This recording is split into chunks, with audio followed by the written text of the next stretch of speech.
Hello guys, welcome back to my YouTube channel. কেমন আছো তোমরা সবাই? তো গাইস, আজকে ফাইনালি নিয়েই চলে আসলাম আমার বানানো কুলের আচারের রেসিপি। ভিডিওটা সম্পূর্ণ দেখো, আশা করছি তোমাদের ভালো লাগবে এবং তোমাদের একটু হলেও কাজে আসবে। এই আচারটা আমি একদম সিম্পল ভাবে বানাবো, তোমাদের বুঝতে কোনো রকম অসুবিধা হবে না। তো যাই হোক বন্ধুরা, প্রথমে আমি শুকনো কুলগুলোকে জলের মধ্যে ভালোভাবে ধুয়ে নিয়েছি এবং একে একে এভাবে সব কুলগুলোকে ফাটিয়ে দিতে হবে।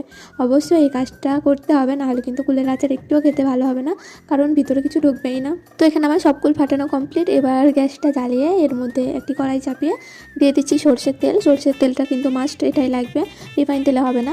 তো তারপরে আমি এখানে দিয়েছি অল্প একটু পাঁচফোড়ন, একটা ছোটো সাইজের তেজপাতা আর 3টে শুকনো লঙ্কা দিয়ে এখানে আমি কুলগুলোকে দিয়ে দিলাম। তারপরে দিলাম নুন, হলুদ, অল্প একটু শুকনো লঙ্কার গুঁড়ো দিয়ে বেশ ভালো মতন নেড়ে নিয়েছি। আর এই আচারটাকে আরও কিছুটা টেস্ট বাড়ানোর জন্য এখানে আমি দিয়ে দিচ্ছি পাকা তেঁতুল, জলে গুলে জল সহ দিয়ে দিলাম। অল্প একটু জল দিয়েছি, বেশি জল দেওয়া যাবে না, কারণ এতে গুড় কিংবা চিনি দেওয়ার পরে অটোমেটিক জল বার হবে। তো দেখো আমি এখানে গুড় দিলাম। এবার এই গুড়টা গলতে না গলতে দেখবে জল হয়ে যাবে, মানে অনেকটা রসালো ভাব হয়ে যাবে। তো এই যতক্ষণ না এই রসটা মানে কি বলে এটা, এই বলতে পারছি না। তো যাই হোক বন্ধুরা, এখানে আমি একটা ভাজা মশলা দিলাম, এটা আমার আগে থেকে বানানো ছিল।